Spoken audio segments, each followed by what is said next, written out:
Good day, everyone. I am Clifford Amati Narvaez, Bachelor of Elementary Education, major in General Education, a pre-service teacher of Southern Leyte State University, Tomas Office Campus. And today, we're going to have my final demo teaching social studies in primary school. Here at Guamon Elementary School, I'm going to teach grade 5 and grade 6 learners. Ako nga pala si Ginoong Clifford Narvaez, ang inyong magiging guro sa asignatura Maraming Panlipunan ngayong hapon. Para simulan ang ating klase, pinaanyayahan ko ang lahat upang tumayo para sa isang panalangin.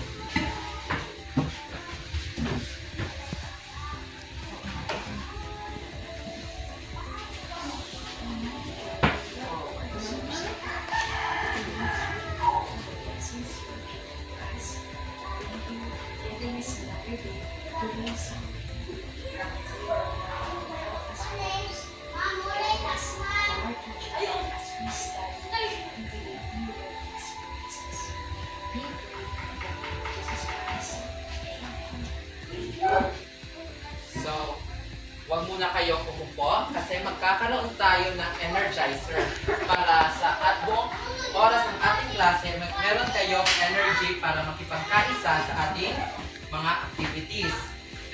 Ang inyong gagawin ay susundin lang ninyo or you're going to repeat what's on the video.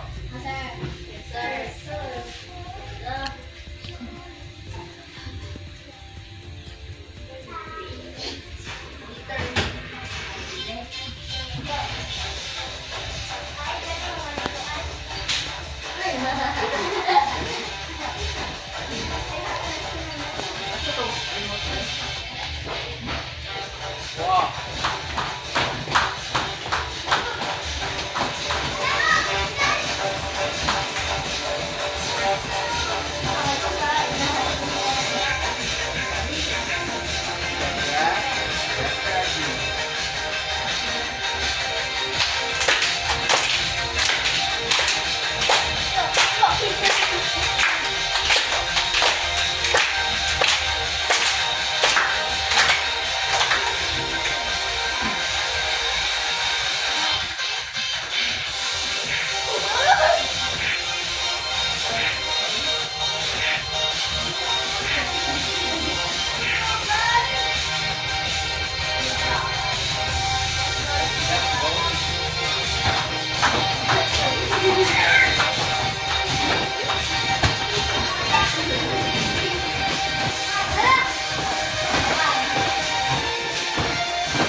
So, nag-enjoy ba ang lahat? Yeah! Thank you for your participation.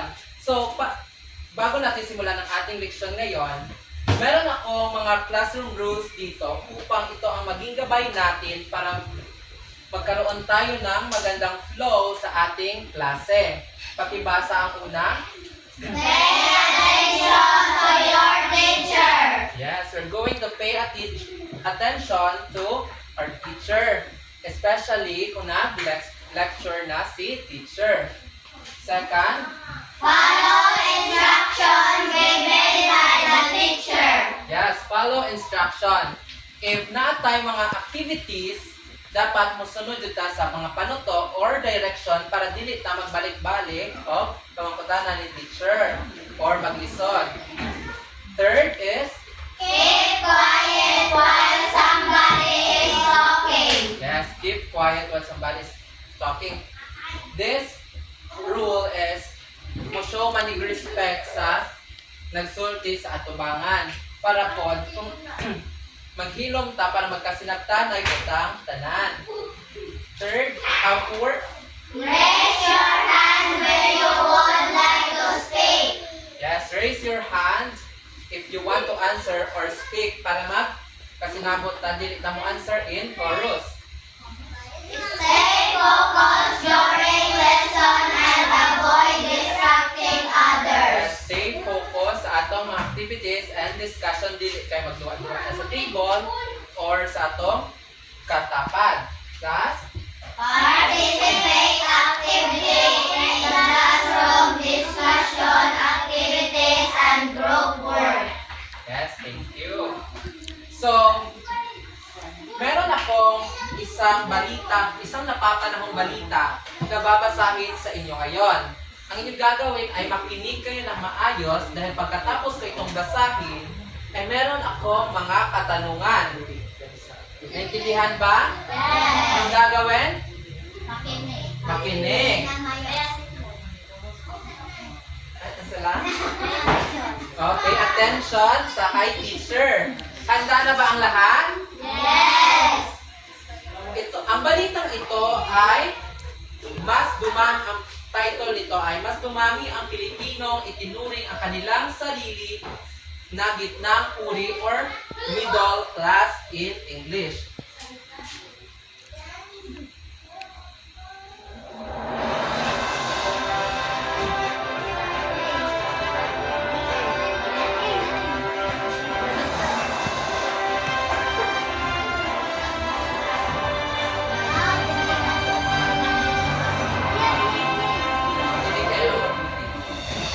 Ayon sa pinakahuling ulat ng Philippine Statistics Authority or PSA, ngayong 2025, tumaas ang bilang ng mga Pilipinong nagsasabing kabilang sila sa gitnang uri or middle class. Ipinakakita sa survey na mas marami na ngayon ang mga may mas matatag na trabaho, mas mataas na kita at mas malaking access sa serbisyong pampubliko tulad ng edukasyon at kalusugan. Gayunpaman, nananatili pa rin mababa ang antas ng kabuhayan ng ilang Pilipino, lalo na sa mga lugar na rural kung saan mas marami ang kabilang sa mababang uri or lower class dahil sa kakulangan ng oportunidad sa trabaho at pangunahing serbisyo. Ito ang nilalaman ng balita. So, naintindihan nyo ba ang balita at ang binasa? Kung nakinig kayo, meron akong mga sumusunod na mga katanungan dito. Or gusto nyo pang ulitin ko ulit ang pagbasa ng balita? Ulitin. Okay, ulitin ko muli ang pagbasa ng balita sa isang beses. Dapat kayo ay makinig ng mabuti.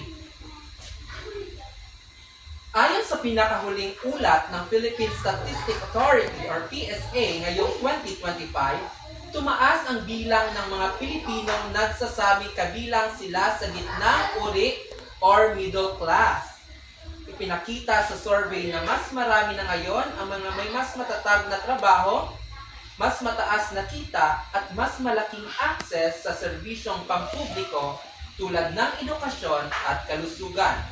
Gayunpaman, nananatili pa rin mababa ang antas ng kabuhayan ng ilang Pilipino, lalo na sa lugar ng mga rural kung saan mas marami ang kabilang sa lower class dahil sa kakulangan ng oportunidad sa trabaho at pangunahing serbisyo. So, unsa ganang title sa atong balita? Ang headline sa balita? Ang mga Pilipinong kabilang sa gitnang uri. So, number 1 question, karisa ta sa grade 6. Ano ang ipinapakita ng balita tungkol sa antas ng pamumuhay ng mga Pilipino? About unsa daw ang sod sa balita? Anyone? Sa grade 5. Tungkol sa edukasyon. Sa man tong headline sa balita ganiha, ang kabilang ang mga Pilipino sa gitnang gitnang uri. Marami sa atin ang mga nabilong sa middle class. Dili pobre or dili pod dato. Sa ikalawang tanong, ano ang mga posibleng dahilan kung bakit tumaas ang bilang ng nasa gitnang uri? Ano man, daghan ang mga nabilong nasa gitnang uri. Katong gi-answer niyo gani ha? Because of education. Yes, marami ng serbisyo pampubliko tulad ng edukasyon at kalusugan. Katlong tanong, ano pa ang kailangang gawin ng pamahalaan para matulungan ang mga Pilipino na nasa mababang uri? Masaman ang dapat buhaton sa kuan sa gobyerno. Mutabang, yes, mutabang sila. Mutabang sila sa mga walay trabaho, hatag sila trabaho o education sa mga labi na sa rural areas. Number 4, paano nakaka-apekto ang edukasyon sa pagbabago ng katayuan sa lipunan? Ngano man? Ngano maka-apekto man ang education sa pagbabago ng katayuan sa lipunan? Labi na sa ato nganong di man ta mo eskwela para yes, para mo katrabaho o na-stable nga trabaho, makatabang ta sa atong family. Very good. Number 5, sa inyong palagay, nagbabago ba ang social class sa inyong sarili komunidad? Ganun, di ba kuman? Oh, very good. Kaya nakatrabaho na ang mga tao sa atong community. So, para sa grade 6, meron akong ibibigay sa inyong babasahin. Ito ay tungkol sa Bill Trade Act of 1946 o Philippine Trade Act. Pagkatapos ninyong magbasa, meron itong 3 katanungan. Dapat ninyo itong sagutin. Unawain ninyo ng mabuti kung ano ang nakasaad sa Bill Trade Act of 1946.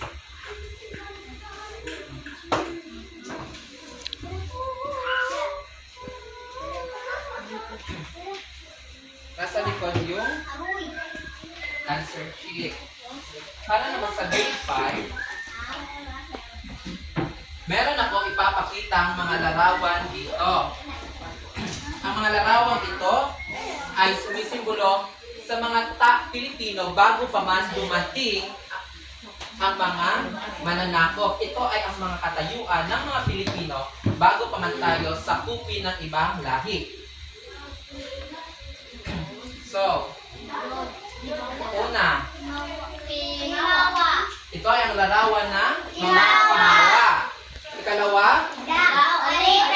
alipin. Dato. Sino sa inyo may idea kung ano ang mga Timawa?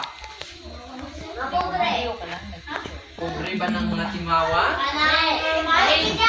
Very good. Nasa normal or middle class sila. Ang mga alipin.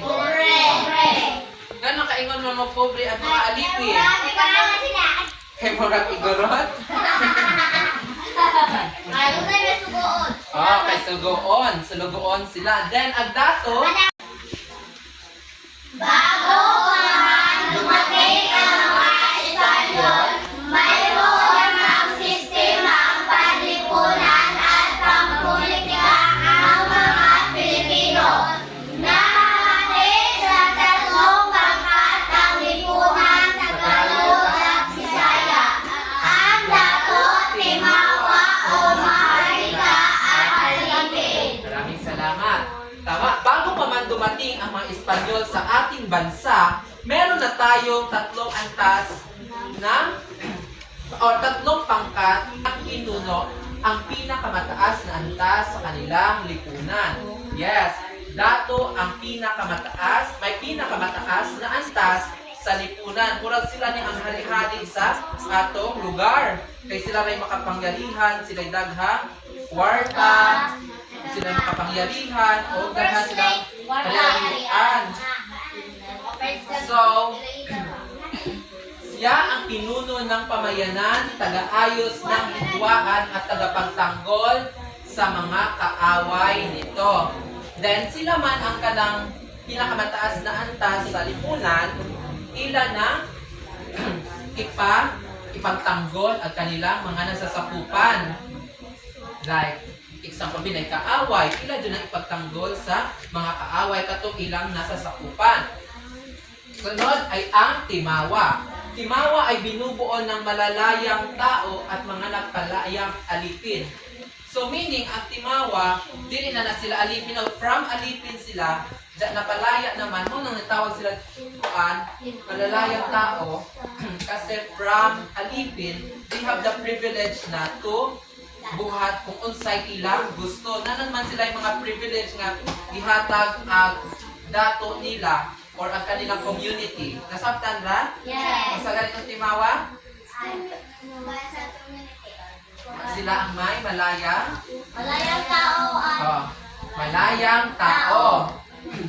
So, ang mga alipin ay ang mga pinakamababang uri or antas sa lipunang Tagalog at Bisaya. Sila naman to ang kanang murag wa ka privilege ba kay mubase raman sila kung unsay isugo sa kanilang dato. Musunod in other words, sunod-sunuran na sila sa sulugoon sa dato. Unsa ganitong dato?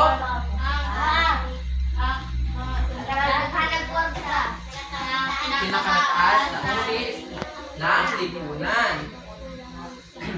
So, ano-ano ang sunod, antas ng lipunan noong panahon na ng pananakop. Ang ganiha, before ang pananakop ng Espanyol. So karon, kuan na ta, gisakop na ta antas ng lipunan noong panahon na Espanyol. So, ako na magbabasa. Dapat kayo ay makinig ng mabuti. Para mamaya, kung meron akong mga katanungan, makakasagot kayo. Sa ilalim ng pamahalaang kolonyal, nahati sa 3 antas ang mga nanirahan sa Pilipinas. Ang mga Espanyol ang may pinakamataas na katayuan sa lipunan. Sino ang may pinakamataas na katayuan sa lipunan? Espanyol! Espanyol. Nauri sa 2 pangkat ang mga Espanyol na nanirahan sa Pilipinas. Peninsulares o mga Espanyol na isinilang mismo sa kanilang bansa or Spain. O sa itawag sa katong mga Espanyol magipanganak mismo sa Spain? Peninsulares. At ang Creole o Insulares naman, ang mga Espanyol na ipinanganak dito mismo sa ating bansa o sa Pilipinas. Kinsa tong mga gipanganak sa Pilipinas, unsay tawag nila? Insulares or Creole. Nagtangan ang kanilang pangkat ng kapangyarihang pampolitika, ekonomiko, at panrelihiyon. Ang mga Pilipino sa kabilang banda ay nauli sa pangkat ng mga prinsipalya, inquilino, at karaniwang tao. Sa tungtulo? Prinsipalya, inquilino, At karaniwang tao. Kabilang sa pangkat ng prinsipalya ang mga inapo ng dato at maharlika, mayayamang hasindero o may-ari ng lupa at mga pinuno at ating pinuno ng pamahalaang lokal. Kung sa Pilipinas naman, prinsipalya katong mga apo na or mga anak na sa mga dato. Pero pang nanay tag-iguan, tag-iga sa atong mga kagitaan, sa atong mga kagitaan. So, pinagkalooban ang pangkat na ito ng maraming karapatang panlipunan at pampolitika kabilang ang karapatang bumoto sa halalan, humawak ng tungkulin sa pamahalaang lokal at malibre sa polo, i-serbisyo o sa pilitang paggawa. Ang kaning prinsipalya, they have the privilege na to vote and to run sa atong government. And dili na sila mapugos nga patrabahoon jud nimo, unlike sa katong ganina sa before pa nga alipin nga dapat kung unsay isugo buhaton jud nila maoy ilang tumanon. Very good. Ang mga pangkat ng inkilyeno na ay binubuo ng mga tagapangasiwa ng lupa ng mga Panginoong may lupa. Sila ni ang tawag sa kanabang amuma sa atong sa kanang kajutaan. Kaya bang murag sila sila nagbantay sa kanang luta sa kanang saop, ma'am. Thank you, ma'am. Then, ang pangkat ng karaniwang tao naman ay kinabibilangan ng mga manggagawa at magbubukid. Limitado ang kanilang mga karapatan at pribilehiyo. Hindi rin sila maaaring mahalal sa katungkulan at pamahalaan. If ang inquilino, they have inquilino and katong principal yan ay privilege, at gani ang mga karaniwang tao naman sa panahon ng mga Espanyol ay gamay ra ilang naman lagi sila privilege pero gamay ra kaadyo. Then limited ra. Nasabtan ra ninyo? Yes. O sa ganito ang principal yan?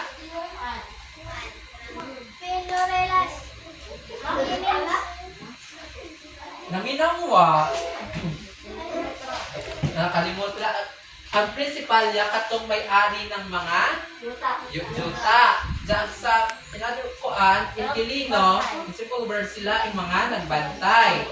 Then, ang katong karaniwang tao, sila ay gibanta dyan sa inquilino, sila ay mga manggagawa o nagtrabaho sample sa yuta. O, sila ay mga sulukod.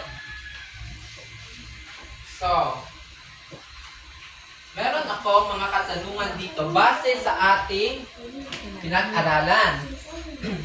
Sino ang may pinakamataas na antas na katayuan sa lipunan bago dumating ang mga Espanyol, panahon ng pananakop? Dato. Kung sa ganito atong classroom rules, mo raise og hand if answers. Sige, ikaw lang. Yes, very good. Dato ang may pinakamataas na antas bago dumating ang mga Espanyol. Sa panahon naman ng pananakop, kinsa man ang may pinakamataas na antas?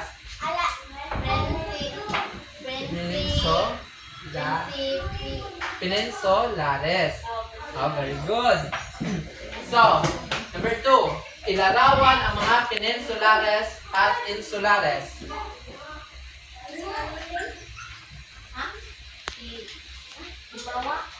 Di, kato bang, di ba? Sa kung ano man ta katong gisakop na to sa mga Espanyol, di ba? Adunay duha tulo na peninsulares, Principio o karaniwang tao. Kinsa man ang peninsula ay di ba?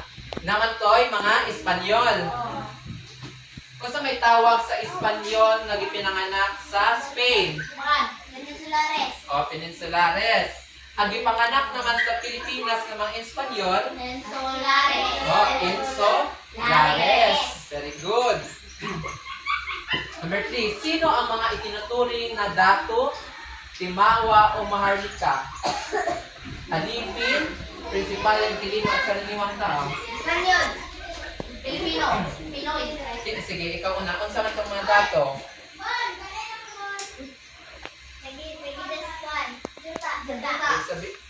Taginos Juta, mga pinakamayaman or first class sa bago pa man dumating ang Espanyol. Sige, ang timawa o maharlika? Very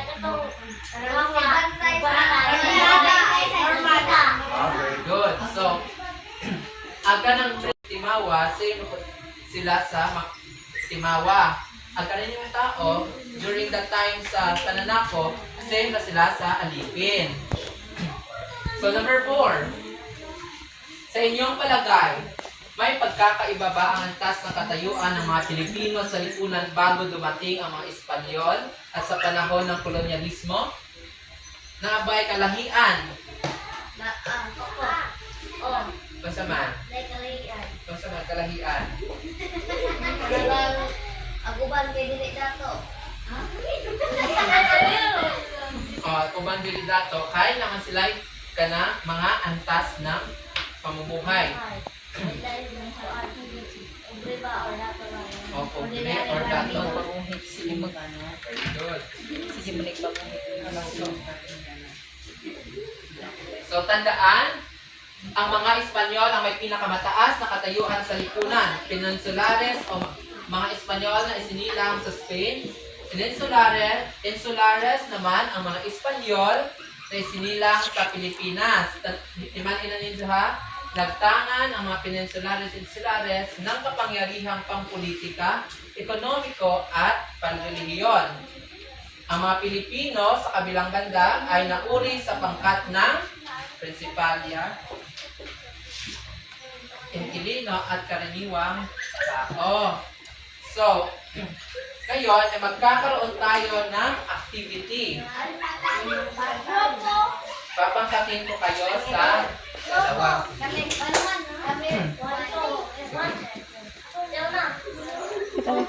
Nagtatama ko na sa likod. Ikaw.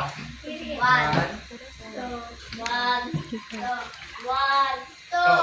Sige, group 1 dali sa tubangan, group 2 sa likod. So, ang gagawin ninyo ay paghambingin ang mga antas ng katayuan ng mga Pilipino sa lipunan bago dumating ang mga Espanyol at panahon ng kolonyalismo. Maghimo mo Venn diagram. Nasabtan ra? Sundugan ninyo. Ngaring aside, ang antas ng katayuan ng Pilipino bago dumating ang mga Espanyol, dili, parihas mabuhaton. Butang group sa inyo. Yan lang. Mamaya, babalik ako kayo pagkatapos ng inyong activity. So, tapos na ba ang grade 6? Kay napamay. Diretso na lamang kay naparabay tulong. Okay, ano mo dong? Tama. So, nabasa naman ninyo ang Bill Trade Act. So, ang Bill Trade Act ay isang batas na ginawa ng Estados Unidos na nagtakda sa takda ng mga patakaran sa kalakalan at ekonomiya sa pagitan ng Pilipinas at US or United States pagkatapos ng pagkamit natin ng kalayaan noong Hulyo 4, 1946. So, nahimo ang Philippine Trade Act after na nato makuha ang atong kalayaan or independence. Unang makatanggap ang Pilipinas ng $800 million na tulong para makabangon matapos ang World War II. Kailangan nating tanggapin ang Bill of Trade Act at ang Party Clause. So, ang Party Clause is ang mga Amerikano ay magbibigay ng pantay ng karapatan tulad ng mga Pilipino sa paggamit ng natural resources sa bansa. So meaning, gikuan nila ang Philippine Belt Trade Act para ang mga American kuno narasigtay same nga karapatan sa atong mga resources, sa atong mga natural resources, sa atong mga yaman ba diri sa Pilipinas. Una, dili mo nila ang Belt Trade Act. Kinailangan baguhin ang 1935 Constitution na nagsasabing tanging Pilipino lang ang dapat may karapatan sa ating likas na yaman. Ang pagbabago ay naipasa dahil hindi pinayagang maupo ang ilang oposisyon na laban dito. Maraming makabayang Pilipino ang tumutol dahil hindi tanggap o hindi ganap ang ating kalayaan kung may pantay na karapatan ang Amerikano sa ating yaman. Tama? Diba din man dyan ka ng makainong nga na tayo freedom kay pakihati man sila kung sa inaan nato. Kay gusto man nila kung sa inaan nato, same na po sa ilang makuha. So, proceed ta sa pangkatang gawain. Gugrupuhin ko kayo sa dalawa.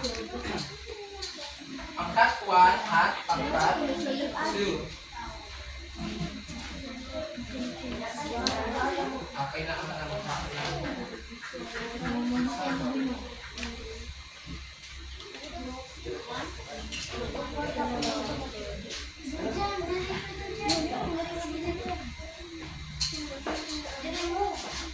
Mag-bio-pair na naman mo.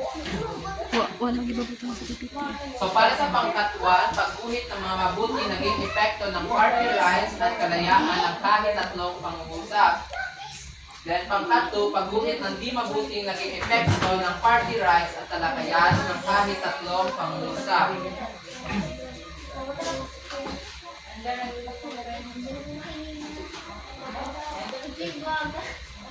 Hindi mo ba gusto ko? Ayun na. Mag-iwan ko ang gusto ko. Oo. Sir, ano sila? Proceed pa kasi. Sir, may dako nga sir ko. Excuse me ma'am, analyze lang pa kayo. Oo, Vanessa. Sige. Okay na ba kanimo? Oo ma'am. Sir. Okay. Sige na, kay dapat may tulo. Ano naman next? Ano naman ta? So para sa grade 5, Kumana tahay mo. kumana ta ani? Kuan tahay. Kumana tahay kay Ipay food. So, para sa grade 5, gamit ang mix and match, pagtutumpain ng mga mag-alala, mga placard na naglalaman ng ansas ng lipunan sa mga Pilipino. Medyo lang i-match ang A of B.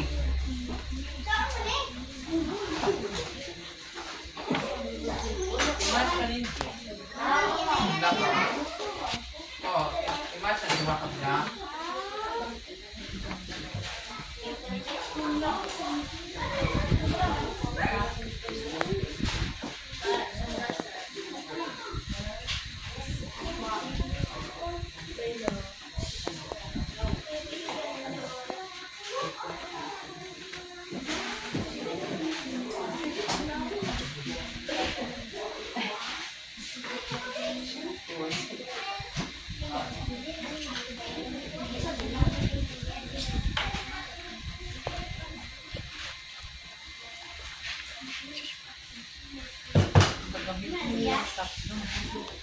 At okay na may mga laptop.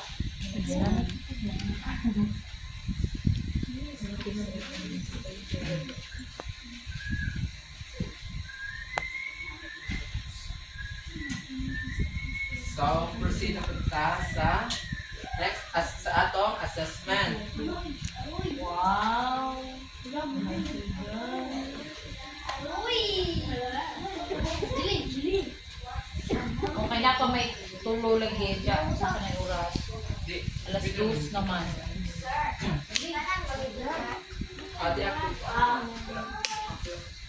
Wait, Ano last. may tubig sir? What is to be? Ha? What si Mrs. AJ? Ito dito pinis ko at itong ganun. Balik ba? Or CR?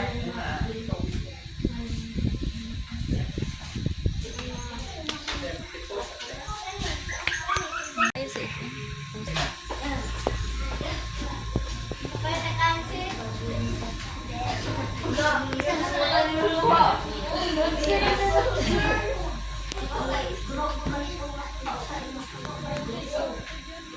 So, grade 5, tungkol saan nga ang ating klase? Aralin Tungkol sa antas ng katayuan ng tao bago pa man dumating ang Espanyol at panahon ng pananakop. So, dito nagtatapos ang ating pag-aaral. Maraming salamat. Thank you for your participation.